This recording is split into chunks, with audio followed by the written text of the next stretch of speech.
Starter Mekedatu Dam is Report on the Mekedatu.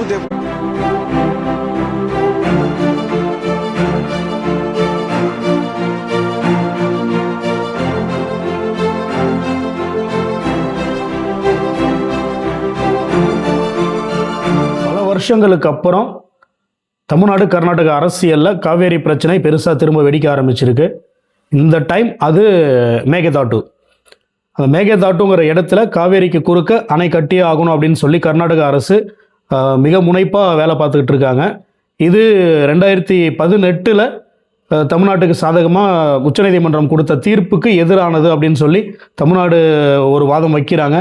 ஆனால் கர்நாடக அரசு என்ன சொல்கிறாங்க, பெங்களூரில் எங்களுக்கு குடிநீர் தட்டுப்பாடு சரி பண்ணுறதுக்கு எங்களுக்கு இதை தவிர வேறு வழி இல்லை அப்படின்னு சொல்லி அவங்க ஒரு வாதம் வைக்கிறாங்க. இதில் எந்த தரப்பு சொல்கிறது நியாயம் அப்படிங்கிற மாதிரி ஒரு அனலைசிஸ் நம்ம இந்த வீடியோவில் பார்த்துருவோம்.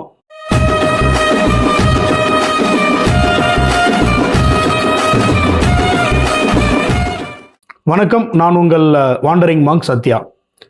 இந்த மேகதாது அப்படிங்கிறது எல்லாமே தப்பாக ப்ரொனவுன்ஸ் பண்ணுறாங்க. தமிழ்நாடு மீடியா பொறுத்த வரைக்கும் மேகதாதுன்னு சொல்கிறாங்க. இது மேகதாது அப்படின்னா அந்த இடம் ரொம்ப குறுகலான இடம். காவேரி வழித்தடத்தில் ஒரு ஆடு இந்த கரையிலேருந்து இந்த கரையிலேருந்து ஈஸியாக தாண்டிட முடியும் அப்படிங்கிற கன்னட வார்த்தை தான் இந்த மேகதாது அப்படிங்கிறது. அது காவேரிக்கு குறுக்க இந்த இடத்துல அணை கட்டுறோம் அப்படிங்கிற மாதிரி கர்நாடக அரசு சொல்கிறாங்க. இதில் ஃபஸ்ட்டு நம்ம காவேரியோட ஜாகிரஃபி பேசிக்காக புரிஞ்சுப்போம். காவேரி ஆறு எங்கேருந்து ஸ்டார்ட் ஆகுது அப்படின்னா அது மைசூர் பக்கத்தில் இருக்க Krishnaraja Sagar dam, KRS dam அப்படின்னு சொல்லுவாங்க, அந்த இடத்துல இருந்து ஸ்டார்ட் ஆகுது. அங்கேருந்து தமிழ்நாடுக்கு மேட்டூர் டேமுக்கு ரீச் ஆகுது. அங்கேருந்து டெல்டா மாவட்டங்களுக்கு தண்ணி எப்பயுமே வருஷம் கொடுத்துக்கிட்டு இருக்காங்க. இதில் நடுவில் பெருசாக எதுவும் டேம் கிடையாது. KRSலேருந்து மேட்டூர் வரைக்குமே அது ஒரு பெரிய ஆறாக வருது. தமிழ்நாடு பார்டருக்குள்ளே பிலிகுண்டுலு அப்படிங்கிற இடத்துல அது கிராஸ் ஆகி தமிழ்நாடுக்குள்ளே வருது. ஒகேனக்கல்லேருந்து மேட்டூர் வருது. நமக்கு அந்த KRS டேம்லேருந்து மேட்டூர் வரைக்கும் பார்த்தோன்னா ஒரு 220 கிலோமீட்டர் வரும் அந்த ஆறு. அதுக்கு நடுவில் நம்ம முன்ன சொன்ன மாதிரி டேம் எதுவும் கிடையாது. தமிழ்நாடு பார்டருக்குள்ளே என்ட்ராகும்போது ஒரு 160-170 கிலோமீட்டரில் தமிழ்நாடு பார்டருக்குள்ளே காவேரி ஆறு உள்ளே வருது. அந்த பிலிகுண்டுலு அப்படிங்கிற இடம் பார்டரில் இருக்குங்கிறதால அந்த இடத்துல ஒரு மத்திய அரசுடைய சென்ட்ரல் வாட்டர் கமிஷன் அப்புறம் காவேரி மேனேஜ்மெண்ட் அத்தாரிட்டி ஒரு மெஷரிங் ஸ்டேஷன் வச்சுருக்காங்க. தமிழ்நாட்டுக்கு இவ்வளோ தண்ணி நீங்கள் வருஷம் கொடுக்கணும்னு சொல்லி சுப்ரீம் கோர்ட் ஆர்டர் பண்ணியிருக்கு. மத்திய அரசு அதை கெசட்டில் அறிவிச்சிருக்காங்க. அதை மெஷர் பண்ணுறதுக்கு அந்த இடத்துல ஒரு மெஷரிங் ஸ்டேஷனுமே பிலிகுண்டுலுவில் இருக்குது.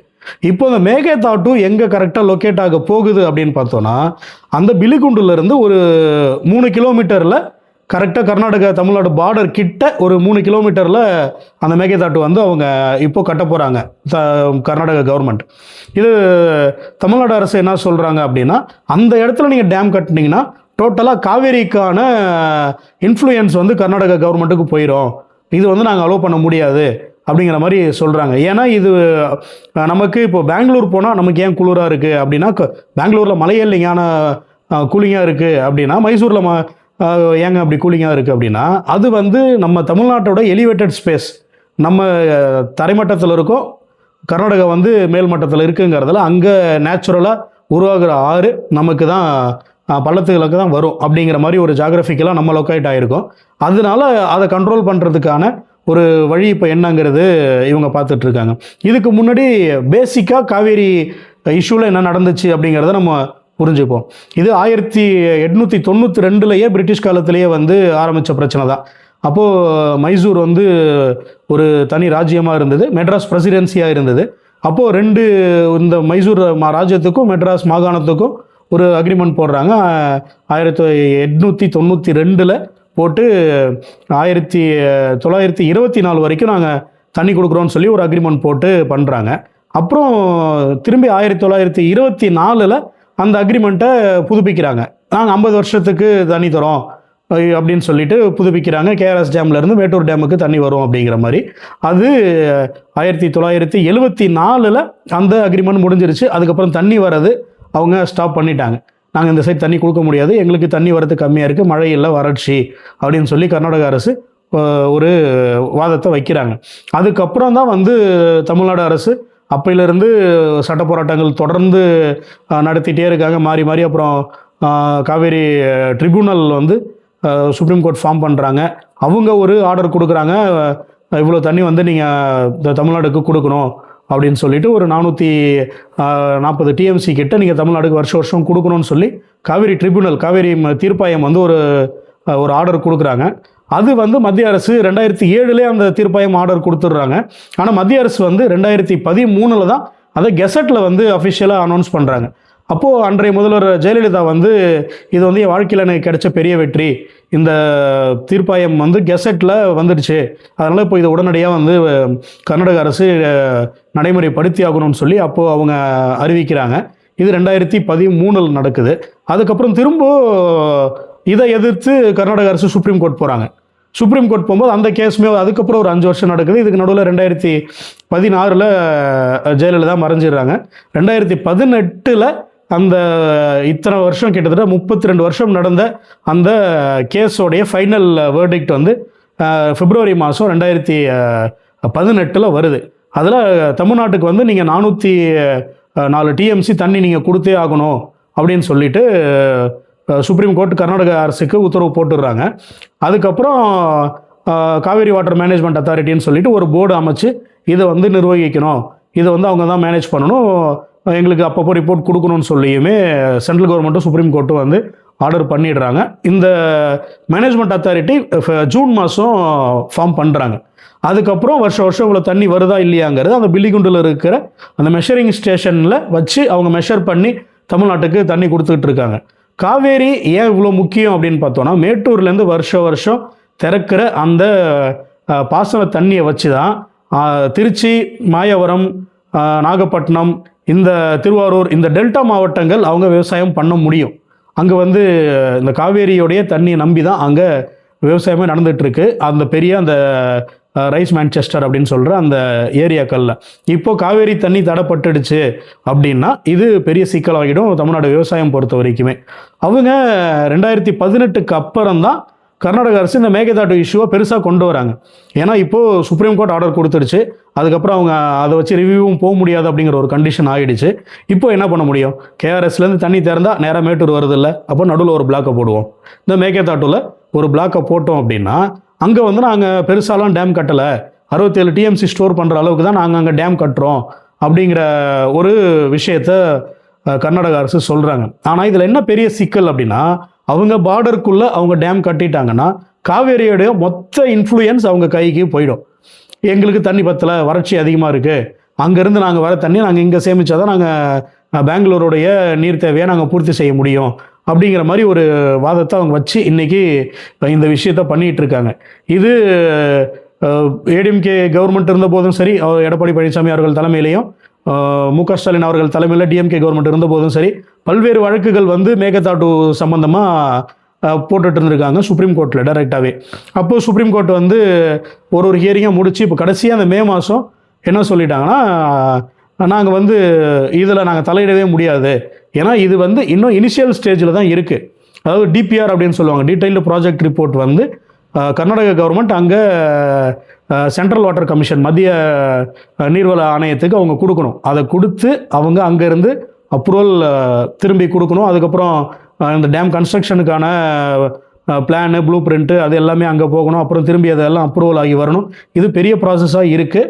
அதனால் இப்போ இனிஷியல் ஸ்டேஜஸில் இதை நம்ம தடை பண்ண முடியாது அப்படின்னு சொல்லி சுப்ரீம் கோர்ட் சொல்கிறாங்க. திரும்ப வந்து ஒரு ரிவ்யூ பெட்டிஷனுமே தமிழ்நாடு கவர்மெண்ட் போடுறாங்க. அப்போ டிஎம்கே கவர்மெண்ட் இருக்கும்போதே அதுதான் வந்து மே மாதத்தில் இப்போது தீர்ப்பு வந்ததுக்கு மே 22 வாக்கில் அந்த ஆர்டர் வந்துச்சு. ரிவ்யூ பெட்டிஷனை வந்து தள்ளுபடி பண்ணிடுறாங்க.